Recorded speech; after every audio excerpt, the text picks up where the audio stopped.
Welcome to TXOGA Talks, where energy meets insight. The purpose of this podcast is to provide you with a candid conversation about our energy needs, our energy security, and your energy future. Texas oil and natural gas have made our nation the world's energy leader, constantly innovating and investing to fuel the economy, protect the environment, and power the world. This industry is fast-paced, high-tech, and essential to improving modern life. And we're here to talk about it. You're listening to TXOGA Talks, where energy meets insight.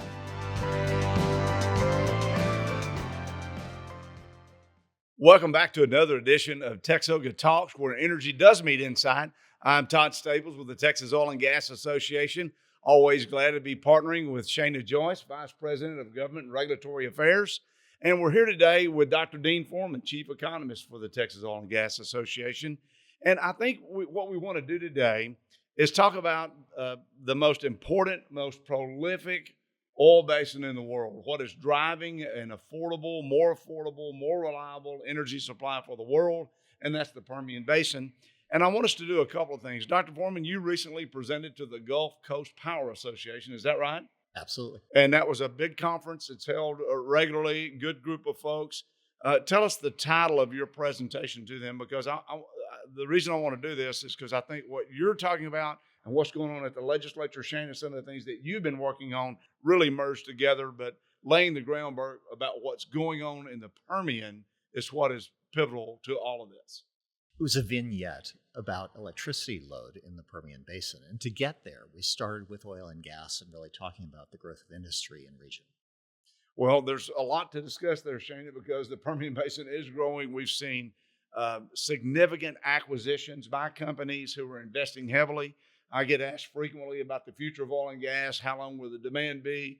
And I tell them, well, just point to the types of investments that have been made just in the last 6 months to a year, and it's a great indicator that there is a lot of hope, a lot of optimism for the opportunity to develop these resources to meet the needs of a growing world, certainly a growing Texas. Was with Governor Abbott last week, and he likes to discuss that people are still moving to the Lone Star State because it's the best place to be, and we want to see that continue.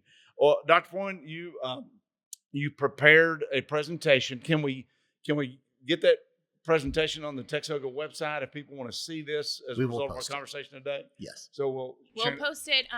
You can go and find Dr. Foreman's economic reviews. He does great chart books with loaded with information. I know you're a big fan. I am. And we will add this presentation to that chart books section, and we'll also have it on the podcast page. We'll put it both places. Well, just to give our listeners a little snippet of the things that you discussed, I know you have a key point section, and the first point that you made in your presentation was record high oil demand and Permian dominance.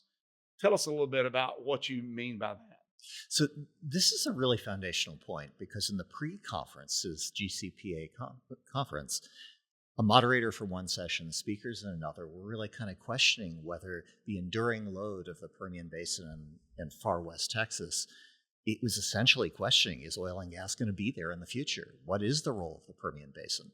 So we started with point one, that to the quarter, right now, we have record high global oil demand.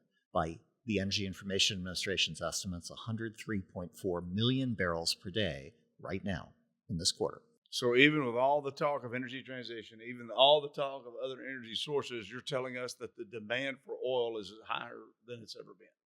Higher than it's ever been, and projected to have 5 consecutive new records exiting next year at 105.6 million barrels per day in the fourth quarter.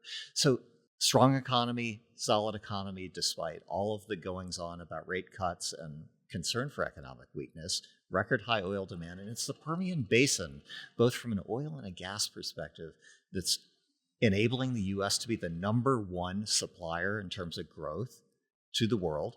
And when we look across the U.S. on an oil and gas combined basis, this is really the only region that's growing at a really healthy clip. So it's added some 400,000 barrels per day year on year of oil, and it's added over 2 billion cubic feet per day of natural gas, compared to the U.S. as a whole only adding 1/2 of 1 billion cubic feet per day.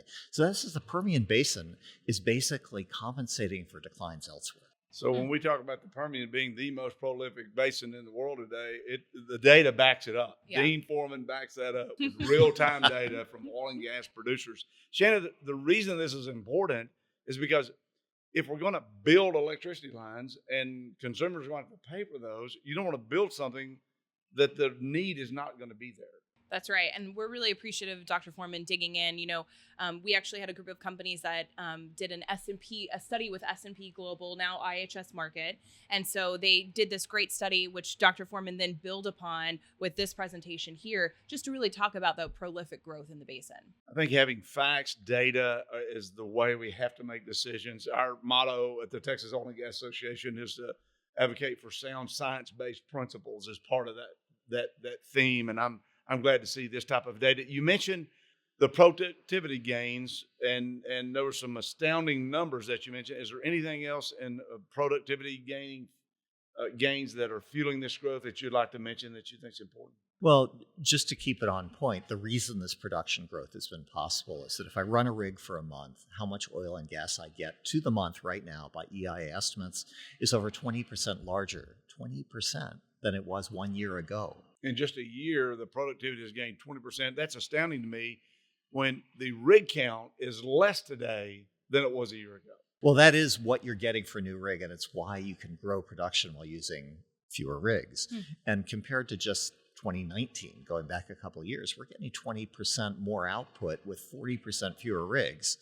across Texas. So this is really phenomenal productivity gains underpinned by technology, not just longer laterals, not just tweaks of processes, but fundamentally the things that we're talking about for AI, for data analytics, for visualization, real-time learning, real-time targeting of resource. It used to be that the industry really focused on, I want the biggest initial production out of a well. Bigger the better, and I don't care so much about the decline after that, whatever happens.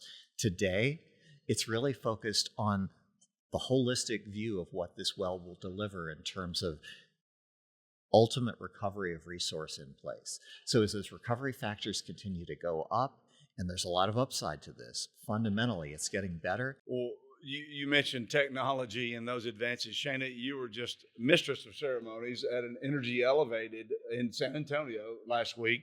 And I remember part of the conversation, and it sounds kind of like a broken record, but I like to say modern day oil and gas companies are really innovation and technology companies, and this data confirms that. They are, they're investing so much in emissions reductions, and how do they find the best way to provide the product that we need, but also have sustainability for the future. And when you find ways that you can use that technology, it really makes that product go longer. That's a good point about the emissions reductions have also been declining while oil and gas production has been increasing. We don't talk about that enough. Those are great points. Now, Dean, the third point is historical Permian load growth driven by oil and natural gas. Texas has kind of been, I guess our load demand was stagnant for a few years, and now we're seeing rapid expansion. So walk us through the historical data being driven by oil and gas first.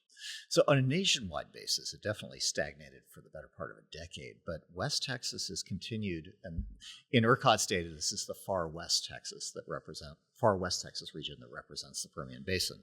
And it used to be that if you line up the production trends for oil and gas with the range minimum to maximum of load and just look at the channel across the year, up until like 2010 to 2014-15, they went in lockstep. And then we go through a period for the next 4 or 5 years, up until the pandemic, where the production trends really accelerate. And part of this is productivity, like we've talked about, but a lot of this is that there was electricity load that went with that oil and gas production growth, but it moved off grid, and it's not in ERCOT's data. And this is the important part of the industry study that Shana was just mentioning, is that today there's at least 12 gigawatts of power that's being self-provided, and it's not in ERCOT's data. And a lot of these were temporary solutions, diesel generators behind meter. They were meant to be put in place until ERCOT could expand both generation and transmission within the region. And months have become quarters have become years. And next thing you know, we're seeing now in the last year, load growth really ramping up to that back on trend kind of thing. And it represents oil and gas getting rid of those temporary solutions and coming back to the grid as more is available. It's also new industries coming in, data centers, cryptocurrency mining, Now, and when other. I want to talk about the different types of Yes. new power. That's very interesting. The Legislative Committee, Senator Schwartner's Business and Commerce had big conversation on that recently. You said 12 gigawatts so we're talking about 12 gigawatts of load demand that are being provided by generators and are not a part of the current load when we talk about 85 gigawatts a peak day in Texas. Is that all in the Permian Basin, or is that on a bigger regional area? So to be clear, we're talking 7 to 8 gigawatts for far west Texas. That's the range. And another 12, basically. So this is all upside if you can serve the oil and gas industry, which has traditionally been underserved within that region. Well, it has been, and I mean, I think that's a big distinction when you talk about planning and development and building infrastructure. This is demand that's on the shelf that's actually being served by a different energy source, a different power source, being generators, that is ready to go online. Yes. And I remember companies have been asking for this build out for 10 years. I mean, this is not a surprise to them. This is not a surprise. And our system in Texas was just unable to keep up. And Shana, I want to discuss with you work that you've been doing on House Bill 5066, the Permian Basin Reliability Plan. We've discussed some previously later on, but I think this data that Dean's talking about is prima facie evidence of why this activity is occurring, why this need is there, and how it can be met. So a lot of times, folks, you hear things that are speculative and what might happen. If you build it, they will come type of thing. They're here. Yeah, they're waiting. Not only is the demand here for oil and gas, but you mentioned other types of demand. Yeah. Every person listening has been talking about AI. If you haven't gotten on ChatGPT or some other format, you probably are missing out. I'm just wanting you to know you may be in the different category that you need to get up to speed on what's going on. But the power is real. And my understanding, Dean, is there's AI, there's data centers, and then there's crypto mining are the three types of categories. We also know there's new energy sources like hydrogen that is being explored. We know that carbon capture and storage is being used to help companies, industrial manufacturers, to attain some of their net zero goals that they've been discussing that they've adopted. But a data center has to operate all the time, right? It's not something that can hit or miss when it comes to power. It's truly 24/7. And for this reason, because generative AI is a lot more energy intensive than traditional data centers, you're talking about double the power roughly. So a traditional data center may be 60 megawatts and roughly $1 billion of investment. That's a big number, right? But a generative AI data center is like 150 megawatts, and it's a $2 to $4 billion investment instead of one. And then there's another prize that only exists in a few places across the state, UT and A&M being part of this. But if you can get a supercomputing data cluster, a cluster of these data centers that's connected and has all the infrastructure that's going with it for the internet and this connectivity, my God, you're talking now a half to up to 5 gigawatts of power for each one of those. And you're talking a $10 to $100 billion investment. So this is a real prize, a generational prize for Texas if we can draw these. Now, here's the catch. Virginia, Northern Virginia in particular, Ohio, they are well outpacing Texas in terms of attracting the construction of these data centers. Northern Virginia has more than 3 times what Texas does in terms of backlog of them. And the reason is it's not just power. It's land availability, it's the skilled workforce, it's the whole package that makes it happen. And with the power requirements being so intensive, if we can't come up with a cross-industry solution for Texas that brings together the tech sector, the utility sector, and the oil and gas sector, they're going to go elsewhere. And based on the pace, we're getting some, but we're not getting nearly as much as we could. Now, some of what I heard at the conference yesterday was confidence that, well, Texas is going to lead in this. The data don't say that. They say we're number 3 right now in the U.S. So let's see where this goes. But if we can, from a policy perspective, attract this industry combined with oil and gas in West Texas, location-specific solutions that take advantage of the oil and natural gas being produced in region, this is really complementary. And frankly, it's a really generational opportunity that could boost Texas economic activity for decades to come. All right, well, let's take a quick break to hear from our sponsors, and then we'll come back to talk about more really exciting things. Thanks to a partnership between TXOGA and Blue Cross Blue Shield of Texas, now more than ever, it's easy for small businesses to provide affordable group health coverage for their employees through the TXOGA healthcare plan. With a TXOGA plan, members can choose the right healthcare plan and benefits for them priced within their budget with the physicians and providers they trust. TXOGA's healthcare plan is available to small businesses with between 2 and 50 total employees who are headquartered in Texas, members of TXOGA, and aligned to the Texas oil and natural gas industry. If your organization is not enrolled but looking for coverage, visit bcbstx.com/TXOGA. I'll say that again. Visit bcbstx.com/TXOGA to learn more. Visit today. You make some fantastic points. And folks, the numbers that Dr. Foreman just discussed are economic development prizes. That means jobs for our kids. It means revenues to fund our schools and our universities, revenues to fund our roads, to add to what oil and natural gas does today. Shana, there's an element that might hear these numbers and think, wow, that's just too much. It's going to cost too much. It's going to be there's some speculation involved because not everybody that says they're coming are going to show up. But I got to tell you, I don't like number 3. I don't like being outpaced. Yeah.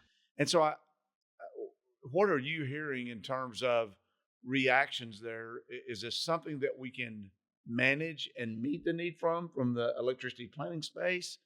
Or do we need to scale back our appetite and take this in smaller bites? Well, you actually just testified in Senate BNC. We talked about that, Business and Commerce Committee, and you said Texas needs to stay open for business, which I totally agree with. And so I think that we're kind of in a turning point when we're talking about electricity policy. We have policymakers really concerned about this load that's coming online and what's coming online.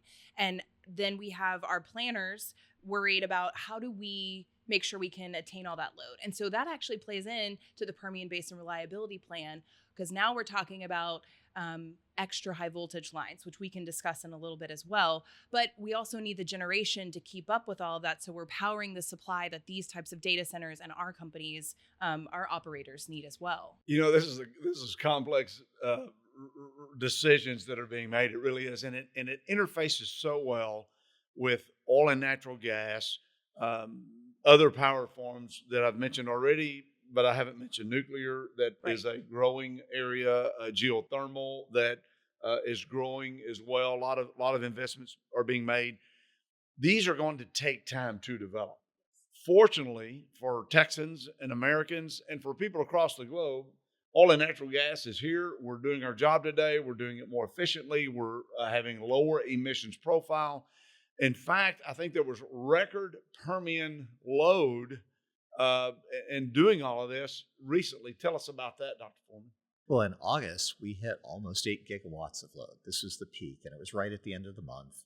Pretty hot time, production's growing, and remember, over the summer and to the month, we've had record production in the Permian Basin and across Texas. So with this comes the load. We're seeing it, and that's part of why we have confidence that as the load's been ramping up almost exponentially this last year, that it looks like oil and gas is really driving a significant part of it. Well, the last point that you made in your presentation was attracting greater industry through cross-industry collaboration. Tell us a little bit your thinking on that last point. And I know you've discussed some of it with us lagging, but kind of let's expand on that. It really is reiterating the point of, if we don't come up with a cross-industry dialogue that works, where we come together and can provide an integrated data solution, a power solution to go with the data centers, they will go elsewhere. So these conversations are happening. When I've talked to some of our members, some have said these conversations commercially just break down. And you just don't have alignment that this is the future, that this is the opportunity. So there are ways of getting, I think, state support to bring a coalition, maybe a task force together to discuss these kinds of things. But having a conversation across the industry. Who doesn't love a task force? Fair enough. But maybe one that could actually have an impact. No, I know it sounded facetious. However, it is important to have really thoughtful decision makers and thought leaders when we're having these really important conversations for the future of our state. And look, they need to be made on quantitative data. Yes. Because we all have opinions, and they're like noses. Everyone has one. Kind of take a little twist on that saying. It's said a little differently in East Texas from time to time. But we all have opinions, but data is important. Now, we can argue over the data. Sure. But the data that you've demonstrated is peer-reviewed. Others are collaborating the types of information that you're discussing, Dr. Foreman. When it comes to data on projected load growth, I know ERCOT is working really hard, working with TSPs. They're kind of the front lines, the encores, the center points. Can I pause you? A TSP? Yeah. What'd I say? You said TSP, but it's a transmission service provider. Oh, thank you. So that's your lines, your poles and line operator. That's Encore, Centerpoint, LCRA. If you live in a municipally owned utility, it's your city. They have other acronyms for them too. Like, they're TDUs, TSPs, TDSPs. So you really should only have it's one. more than I can take. I'll tell you. I just call them TSPs. Okay, but I wanted for our listeners. I just wanted to reiterate good. that. That's good. Okay. There's this acronym ocean here. Electricity is for sure. Well, you combine electricity and oil and gas energy. It's okay, sorry. Anyway. I think the big point is, Dr. Foreman, in ERCOT's presentation, Pablo Vegas, CEO of ERCOT, is doing a great job. Look, I just got to pause here for just a moment. Sure. ERCOT, our 5 commissioners at the PUC, led by Chairman Gleason. These folks are working night and day. Their staff is. We don't always agree with them, but I applaud them and the work that they're doing to elevate these issues. Dr. Foreman, I know you've looked at some of their projections, and give us your thought on, because look, decisions are going to have to be made on projections. And we know oil and gas is, like you said, Shana, they went to S&P, they did a big study. They looked at not only the current needs for transmission and generation, but they projected, based on the level of activity, the acquisitions that they're seeing, the forecasted demand to meet the world supply, what those are going to be. What are other industries doing, and how does that all fit together based on what you're seeing ERCOT's projections are? Well, we're definitely seeing, but don't have data transparency on contributions to load from these other industries individually. But let me give you one summary statistic that just kind of puts this all in context. The ERCOT press release on the Permian Reliability Plan highlighted a number that said 26 gigawatts by year 2038. Well, in the industry study, when we combine the on-grid and the off-grid, in year 2030, 8 years before that, the combination of that is 25 gigawatts. So we're there. I mean, this is almost baked in just in terms of the oil and gas related demand, without layering on, because this study is 1 to 2 years old that was conducted. The data center outlook has gone up tremendously since then. And when I talk to equipment suppliers in the industry, from a nationwide perspective, they think it greatly exceeds the consultant forecasts that are out there in terms of load growth potential nationwide. Now, the question is, it's zero sum. Does Texas get it, or does somebody else get it? And that's where we come back to having this cross-industry collaboration to try to say it's a win-win for us to have Texas benefit and oil and gas benefit, power sector benefits. We've got a lot at stake. What I focused on what you said was data transparency, because this is an ongoing process. It's not a one and done type scenario. The legislature was quite surprised by ERCOT testimony a few meetings ago, where the earlier this summer, where the load forecast went from 90 gigawatts to 150, something like that. It was an astounding shock factor that I think many are still reeling over. We know the oil and gas demand is very well validated in terms of what will be coming. We know other industries have their information as well. So I think it's very smart policy to continuously review this data, look at if the projections have been met based on, was there actually steel in the ground, was dirt turned based on what the projections were, and then it can be recalibrated. Sure. These things take a long time, and we all know that we've seen a lot of projects that have talked about for many years that never reached FID, final investment decision, something along those lines.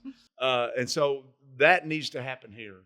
And I think ERCOT, PUC, the IMM, Independent Market Monitor, who looks at what's being done and makes recommendations. Not only do they need to make those recommendations, but then I think we need to have a robust discussion and center with those different entities about the next steps forward. And the big thing here, we need stakeholders, not only the generators and the TSPs, the vendors, which I know I've seen ERCOT doing some outreach to on how the materials can be prepared and available to do the build out that we need. But we need stakeholders, the oil and gas companies, the data centers, the crypto miners who are coming. That all needs to be a part of the conversation. Absolutely. Domestic content too. So some of these components, in fact, depending upon the technology that's deployed for transmission, some of it may be made in Texas or none of it may be made in Texas. And we need to think about that in terms of value leakage. Made in Texas sounds good to me. When I was Commissioner of Agriculture, we had the Go Texan program. Oh, yeah. My predecessor, Susan Combs, actually started that, and it was a great program, and we continue that. It continues to this day. Who doesn't want to go Texan? Love it. Right? Yeah. We can do that in all of these aspects. This is very important information, folks. We've got great experts with Dean Foreman, Shana, Joyce, who are working on these issues every single day. And they're important to you, they're important to your family, and they're important to your businesses, and they're important to a young generation who are going to college and making a determination of where they want to fulfill their careers and their vocations. We have a career center at TXOGA that you can look at. Many of the jobs are posted there, and you can find that on our website, I think. TXOGA.org/careers. All right, very good. Dr. Foreman, anything in wrapping up on the presentation that you made that's available at TXOGA.org? /economics. /economics. Is it hashtag? Oh, no, I'm teasing. No, we put these out on LinkedIn and promote these as well. So okay, you're LinkedIn and you're LinkedIn famous and all of that. Good, you do. Do you read the comments when people reply to you at LinkedIn? I'm pretty good about responding. It's hard to stay on social and keep up with everything else that we're doing, but you have to get in the weeds a lot. It is. So. I know. If Elon Musk can do it, though. Well, thank you, Dr. Foreman. Provided some tremendous insight. And Shana, we've discussed the Permian Basin load growth, the productivity of the Permian Basin, and we've alluded to House Bill 5066. We've talked about EHVs, which are extra high voltage lines. And we've discussed the Permian Basin Reliability Plan. So I think what we'll do in the next episode of TXOGA Talks is let's really go into the PUC's adoption of the Permian Basin Reliability Plan, what that is going to mean for consumers, the decision points that regulators are still working on, because these are weighty and impactful issues that policymakers are going to need to look at. Yes. When you think about the build out of Texas and how we're going to meet the demand so that your power stays on. Yes. Oil and gas doesn't put electricity on the grid. We're big consumers of electricity. That's why this is so important to us. That's right. And so I think we can talk about EHVs, the Permian Basin Reliability Plan, and we're still on some final decision points. So I think that'll be good to tie it all in a bow and give our listeners a little bit more information and maybe give you a preview of conversation that will happen during session. Very good. Well, Dean, good to be with you as always. Shana, thank you. Of course. Most importantly, we thank you for joining us for another episode of TXOGA Talks, where energy meets insight. The views expressed on this podcast are not intended and should not be construed to be the views of any particular TXOGA member or company. The purpose of this podcast is to engage in candid conversations about energy needs, energy security, and the future of energy.